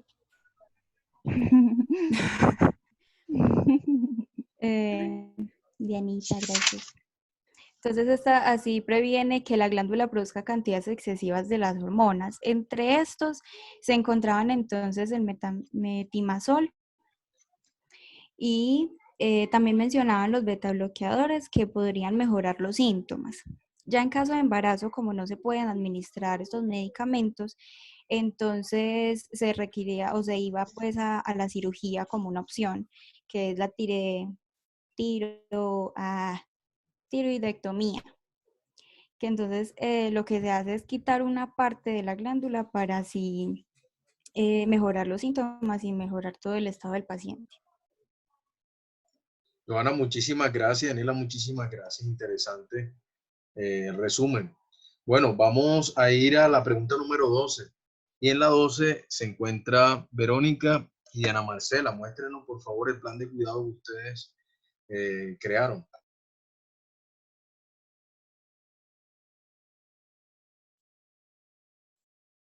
Creo que están almorzando. Hola, Verónica. Hola. Yana. Ya voy, espere que es que está el internet medio lento. Prima, saque la cuchara. Profe. Hola, Verónica. Bueno, como no hubo mucho tiempo para hacer pues el esquema de cuidados de enfermería, se lo vamos a mostrar desde el documento, pero entonces a los compañeros también le vamos a pasar los cuidados para que los tengan. Muéstranos o ves mencionándonos cuáles son los cuidados esenciales, que sean de manera integral, dependiendo de todo lo que ya hemos revisado el día de hoy.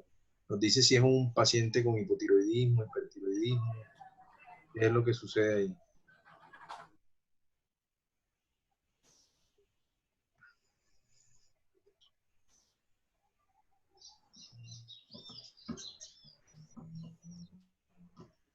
Por ejemplo, si ustedes van a hacer... Sí, profe.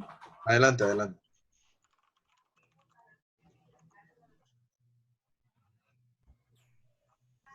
Bueno, venga, voy empezando yo mientras Diana acomoda. ¿Tú vas a hablar de los pacientes que tienen hipo o hipertiroidismo? No, nosotros hicimos pues el cuidado de enfermería en general, dando un diagnóstico y las actividades de enfermería, pues que para estos pacientes en general. Bueno, ¿cuál es el diagnóstico? Bueno, primero escogí, Diana, comienza, es que estábamos que primero ella, después yo. Bueno, voy a comenzar. El primer diagnóstico, temor, porque es una situación potencialmente estresante por las hospitalizaciones, intervenciones quirúrgicas, procedimientos hospitalarios. Entonces, William, por favor. Perdón. Ahorita. Entonces, hay varios cuidados de enfermería ahí, voy a decir algunos. Entonces, establecer una relación terapéutica basada en la confianza y el respeto con el paciente, o sea, que el paciente nos pueda como contar cosas, proporcionar información objetiva según sea necesario, explicar todos los procedimientos, incluyendo las posibles sensaciones o los síntomas que vaya a tener durante la cirugía o durante el tratamiento, tratar de comprender las perspectivas del paciente sobre una situación estresante, escuchar con atención, crear un ambiente que facilite la confianza, proporcionar información objetiva respecto al diagnóstico, administrar medicamentos que reduzcan la ansiedad, el dolor. Verónica. Señor. Vamos a hacer un ejercicio. Por ejemplo, el primer etiqueta diagnóstica que es temor se daría en casos de hipo o hipotiroidismo. Profe, pero es que el temor, pues, se daría pues como en los dos, porque Muy los bien. dos tienen El como segundo, su... conocimientos deficientes. Bueno, el conocimiento deficiente también en los dos, pero ese pues Dolor como agudo. que no... El dolor agudo... En el hipertiroidismo, ¿no, profe? ¿En cuál? Hipertiroidismo, ¿no? ¿Y por qué no en hipotiroidismo? Sí, yo En digo el que hipo también en también. el...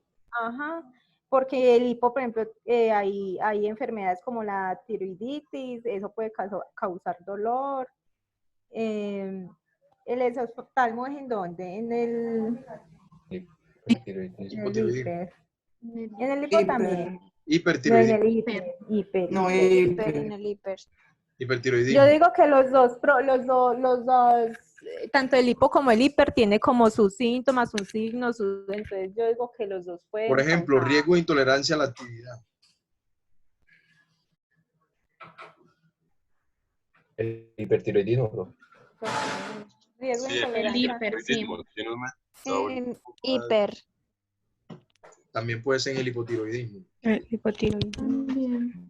Las dos. Por los cambios de ánimo, ¿será? Es que todo va a depender del contexto del cual tan grave esté en su... Probablemente puede depender de la complicación que tenga. Bueno, adelante, Verónica.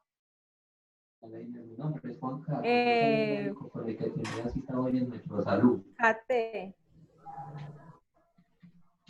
El micrófono, porfa. Bueno, entonces, en el trastorno de imagen corporal, bueno, dolor agudo, ya lo dije, ¿no? Los cuidados. Bueno, dolor agudo. Bueno, realizar una valoración del dolor con el paciente, o sea, dónde le duele, la localización, características, duración, frecuencia, ansiedad. Observar claves no verbales de molestia, o sea, cuando el paciente no nos esté manifestando dolor, pero entonces que de pronto tenga gestos de que le duele, también hay que preguntarle, indagarle, enseñar el uso de técnicas no farmacológicas relacionadas, por ejemplo, que respire profundo, o sea, tratar de mostrarle imágenes como de tranquilidad o música, lo que uno crea que le puede mermar el dolor. Administrar los analgésicos y puntualmente para que no haya pues como ese pico de dolor y también para que no haya picos o sea, no se lo administre muy rápido para que no se vaya a intoxicar o algo así a la hora que es. Bueno. Muy bien, vamos a darle paso a Diana. Ya terminaste, Verónica. No, profe, digo dos y ya Diana dice otros. No me demoro, no digo todos los cuidados. Entonces ya el trastorno de imagen corporal, porque ustedes saben que esta enfermedad hipo-hiper, como que sí, dan bocio, cretinismo, ixedema, todas estas, ¿cómo se dice? Enfermedades. Sí, las complicaciones. Exacto, esas complicaciones que pueden como malformar, digámoslo, hacia el paciente. Entonces, se puede utilizar guías previsoras de la preparación para el paciente, para nosotros explicarle qué le va a dar, qué le puede dar, perdón. Si, por ejemplo, un bocio, cómo se va a sentir, ayudar al paciente a discutir los cambios, mirar si el paciente sí ha notado esos cambios, animar al paciente, remitir a servicios de asesoría, observar las frases del paciente sobre su autoestima. Y el último cuidado sería el riesgo de intolerancia a la actividad. Determinar la percepción de la causa de fatiga por parte del paciente, determinar las causas de la fatiga, para poder dar un tratamiento, si le duele, ayudar al paciente a comprender los principios de conservación de energía, enseñar técnicas de organización de actividad y gestión, ayudar al paciente a priorizar las actividades para acomodarlas. Diana. ¿Me escuchan bien? Es que Perfecto. ¿Hola? Sí, Diana. ¿Me escuchan? Ah, bueno. En cuanto al plan de cuidados que nos pasó el profe Edgardo, que está en el documento que el profe Edgardo nos pasó, tenemos algunos cuidados de enfermería. Entre ellos están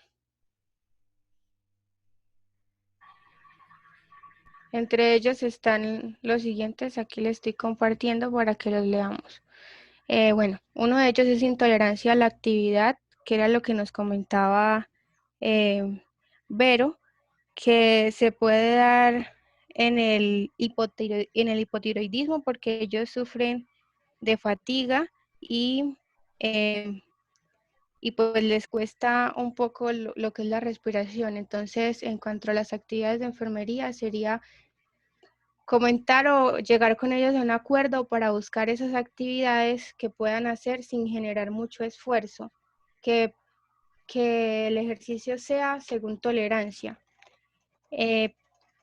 Permitir al paciente también mostrarle que ese autocuidado va a permitir que él aprenda a convivir mientras el tratamiento hace el efecto necesario y para que no se pueda desencadenar como el otro diagnóstico que mencionó Vero, que fue el del trastorno, o sea, que se fuera a sentir mal con respecto a las otras personas, digámoslo así. El otro diagnóstico sería la alteración de la temperatura corporal, que sería más que todo en el hipotiroidismo, ya que ellos tienen sensibilidad al frío y les cuesta un poco como estar normotérmicos. Entonces, principalmente, enfermería debe cubrir esta necesidad proporcionándole los elementos necesarios para conservar el calor corporal y hacer vigilancia o medir constantemente la temperatura corporal en el paciente y mirar si tiene alguna disminución para realizarle la atención necesaria, proporcionándole cobijas o ropa más que proporcione más calor. El otro podría ser estreñimiento relacionado con la disminución de la función gastrointestinal.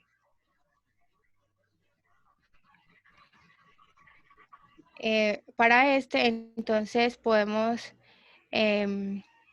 proporcionarle o enseñarle que debe ingerir más líquido, que debe hacer unos cambios en la parte de la nutrición, anexando elementos ricos en fibra, y enseñarle al paciente. Yo estaba leyendo en otro documento en el que estaba leyendo, Vero, que hay un diagnóstico similar, que podía aplicársele o enseñársele al paciente a realizarse ciertos masajes para estimular el tracto gastrointestinal para ayudar con este estreñimiento.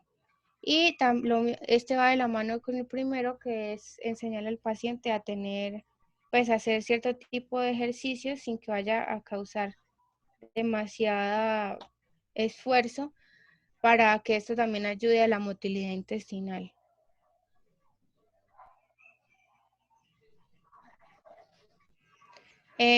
En cuanto ya al conocimiento del paciente, es importante explicarle cuál es el tratamiento que se le va a realizar, qué se espera con lo que se le va a suministrar, para que él tenga conciencia de que con el tratamiento va a obtener una mejora y pues que aunque debe hacer ciertos cambios en su estilo de vida, también debe acoplarse al tratamiento para obtener los resultados que se esperan. Ya las otras son similares a las que mencionó. Bueno, muchísimas gracias, Diana y Verónica. Creo que es importante que puedan compartir también el otro documento de disfunción tiroidea, que son los procesos que se llevan en Andalucía. Muy importante ese documento que ustedes encontraron, que es viejecito, guarda mucha estrecha relación con lo que en la actualidad nosotros atendemos a nuestros pacientes. Un documento un poquito extenso, pero lo puedes compartir con los compañeros para que ellos también tengan opción de ir revisando ya de manera más puntual. Bueno, vamos a avanzar. Ya la última pregunta va a estar Karen y Alejandra, y después José Carlos y Laura. Pregunta número 3. Son dos situaciones, la situación A y la situación B. Y lo que básicamente queremos lograr allí con esas dos situaciones es que podamos en la primera, en la primera y la segunda, pues, tener en cuenta en los siguientes casos cuál es el cuidado de un paciente con estas alteraciones tiroideas. En el caso de la A, ¿qué opinan ustedes? Bueno, profe, como es un paciente que está recibiendo medicamentos como sedantes y analgésicos, en este caso, pues ya hemos hablado que estos ayudan a potencializar las reacciones adversas en el paciente, como la depresión respiratoria. Entonces, inicialmente indagar por qué el paciente está consumiendo estos medicamentos, cuánto lleva consumiendo estos medicamentos y si es por orden prescrita médica o por orden voluntaria. Entonces, pues, aparte de eso, educarle al paciente dependiendo de la respuesta, el por qué no se debe utilizar esos medicamentos ante las circunstancias de que él tiene un antecedente de hipotiroidismo. Entonces, ¿qué se tendría que hacer con los medicamentos?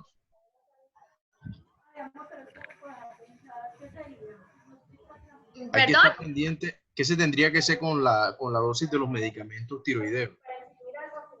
Pues evaluar cuál es la dosis y entre lo más, pues la dosis mínima posible, mejor.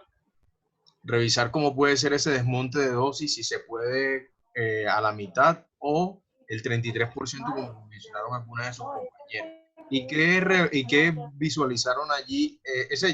Ya, vas a decir otra cosa. No, profe, ya Aleja va a hablar lo de los laboratorios. Muy bien, excelente. Alejandra. Bueno, profe, también vimos los laboratorios, que también son muy importantes a tener en cuenta con la analgesia y la sedación, pues que ya nos dijo Daniela. Porque, por ejemplo, si en analgesia el paciente está utilizando AINES, sería bueno evaluar la creatinina, ya que es un medicamento nefrotóxico. En los valores del paciente eran creatinina 1.2 miligramos por decilitro. Eso está dentro de los rangos normales, ya que el límite es 1.4 en hombres. En este caso es un paciente de 65 años. La alanina aminotransferasa también se encuentra dentro de los rangos normales. El paciente tiene 38 y el límite es, ay, se me perdió, hasta 41 unidades por litro. Y la fosfatasa alcalina la tienen 120 y el límite es de 140. Sí, ahí lo que tenemos que tener en cuenta, Alejandra, es que están casi llegando al límite, o sea, borderline, están en la línea limítrofe. Entonces hay que tener en cuenta que si estos medicamentos tienen excreción renal y si pasan por el primer paso, por el hígado. Entonces es bien importante porque tenemos las pruebas de función renal y hepática allí. Muchísimas gracias a ustedes dos por esta respuesta. Y vamos a la B. ¿O tienes algo más que decir, Alejandra? No, profe, sí, que por ejemplo la alanina y la fosfatasa cuando se ven aumentadas significa una lesión hepática. Entonces hay que buscar disminuir las dosis que se les estén dando de analgesia y sedación. Laura, tienes el micrófono Perfecto. raro. Muchas gracias. Ya. Bueno, vamos a la última pregunta, José. Paciente de 55 años de edad. Masculino, ¿me escuchan? Me escuchan a mí, aló. Bueno, hágale, Laura. Sí, Lau, sí. Tenemos un paciente de 55 años de edad, masculino, que recibe la administración periódica de hormonas tiroideas. Hay un sonido raro. Ay, no sé. El micrófono de Lau está como con interferencia, yo no sé. Tampoco interfiere tanto que sí. Pero ¿me entienden bien o no? Sí, solo parece como una volqueta por allá. Sí, entiende. Presenta en la última revisión por parte del personal de enfermería un cuadro consistente que tiene hiperhidrosis, que sabemos que la hiperhidrosis es una sudoración anormal que involucra las extremidades. tienen palidez, ansiedad, dolor torácico y una sensación de opresión aguda o sofocante. Entonces yo les quiero hacer una pregunta. Con estos síntomas y síntomas, ¿ustedes qué creen que tiene el paciente? Si es una hiper o una hipo. Una hipertiroidismo. ¿Y por qué hiper? O sea, yo pienso Pues que el por paciente... todos los... No puede hacer Tiene un una dolor. grabación del aire. El mixedema. El paciente se le está administrando hormonas tiroideas debido a que el paciente sufre de hipotiroidismo. Ahora, los síntomas que le está presentando Exacto. son síntomas de hipertiroidismo por la excesiva administración de hormonas tiroideas. Sí, muy bien. Entonces, nosotros como personal de enfermería, ¿qué debemos hacer? Sabemos que casi siempre es como la dosis, porque se da el fármaco dependiendo de la persona y hay que ajustarlos cuidadosamente y según algunos periodos. Entonces, como él tiene todos estos síntomas y signos de hiper, o sea que lo que quiere decir es que se está dando un tratamiento con una dosis muy alta. Y lo que nosotros tenemos que hacer es organizar la dosis al paciente, bajar estas dosis que, como lo hemos dicho muchas veces, puede ser a la mitad o al 33% y llevar un periodo de, pues, como de prueba a ver si el paciente se le quitan todos estos síntomas y puede mejorar. Entonces nosotros lo abarcamos desde dos perspectivas. Desde la dosis y a ver, todos esos síntomas, ¿qué nos dicen? Quitando la tiroides, ¿qué nos dicen? Nos dicen que el paciente tiene una angina de pecho. Entonces, por el dolor torácico, por el signo, pues que se siente oprimido, sofocante, ¿qué podemos decir? Que tiene una angina de pecho. Entonces, acordémonos que cuando, sí, en el hipotiroidismo, en el tratamiento farmacológico, que es la levotiroxina, los pacientes con hipotiroidismo, por lo general, cursan, como nos dijo Daniela Rodríguez, con una disminución en la necesidad de oxígeno, y también cursan con colesterol sérico, arteriosclerosis y arteriopatía coronaria. Entonces, sumado a esa disminución de necesidad de oxígeno con esa ateropatía, podemos cursar a una angina de pecho. Y peor si estamos hablando de que la levotiroxina va a aumentar ese consumo de oxígeno sin obtenerlo. ¿Sí me entiende? Es decir, cuando nosotros tenemos un tratamiento con levotiroxina, aumentamos el consumo de oxígeno. El problema es que el paciente, en base a la arteriosclerosis, no está llegando el suficiente oxígeno. La levotiroxina aumenta el consumo, pero no está llegando lo suficiente. Entonces podemos llegar a una angina. Otra cosa, podemos tener en cuenta la concomitancia con las catecolaminas. También lo dijo nuestra compañera, que con las catecolaminas se pueden acentuar esos efectos cardiovasculares. ¿Cuál es la intervención de enfermería inmediata? Suspender la levotiroxina y después continuarse con, como dijo Laura, con dosis bajas y tener al paciente bajo observación estrecha. Bueno, José y Laura, muy completo el análisis que ustedes realizaron. Muchachos, hasta aquí hemos terminado estas preguntas que teníamos para ustedes para poder desarrollar el tema de hoy. Nos sobrepasamos en tiempo, por lo cual le doy muchísimas gracias a ustedes de todas maneras por mantenerse en la reunión, porque la clase estaba programada nada más 2 horas. Sin embargo, bueno, ustedes quisieron dar un poco más y cuando uno más da, también le dan. Entonces, muchachos, yo pienso que voy a pedirles a ustedes ahora algo especial. Caterine ha puesto un documento en Drive que le hemos pedido el favor que nos ayude con eso, para que todos ustedes puedan depositar ahí sus preguntas y ya tengamos la guía desarrollada o el tema desarrollado y les sirva a ustedes para que puedan repasar. Les pido el favor a Diana y a Viviana que descargaron ese documento de Andalucía, que por favor, de manera externa a la guía, puedan colgar ese documento ahí también de Andalucía, para que puedan los compañeros también leerlos un poco y ampliar el plan de cuidados que se encuentra en el material que yo les envié. Entonces, muchachos, muchísimas gracias a ustedes por su tiempo, por su espacio. Desde ya les voy a decir que todos tienen una excelente nota porque cumplimos el objetivo que era el día de hoy, poder socializar, poder tomar de diferentes lugares, de diferentes perspectivas y aclarar un tema que es tan de vital importancia como este: alteraciones de la tiroides por hipo y por hipertiroidismo. Y les pido el favor que tengan en cuenta la clase del día de hoy a las 2 de la tarde. Bueno, almuercen, descansen un poquito, muchachos, y muchas gracias por su... Profe, a las 2. Sí, muchachos, a las 2, o le digo a la profe que a las 2:30. Por Para que- favor. Y se nos alarga más en la tarde. Profe, a las 3. A las 3. No, entonces, las actividades hacen que en la tarde... A las 2:30, a las 2:30 creería yo que está bien, ¿les parece? Sí, profe. Sí, hay que hacer almuerzo.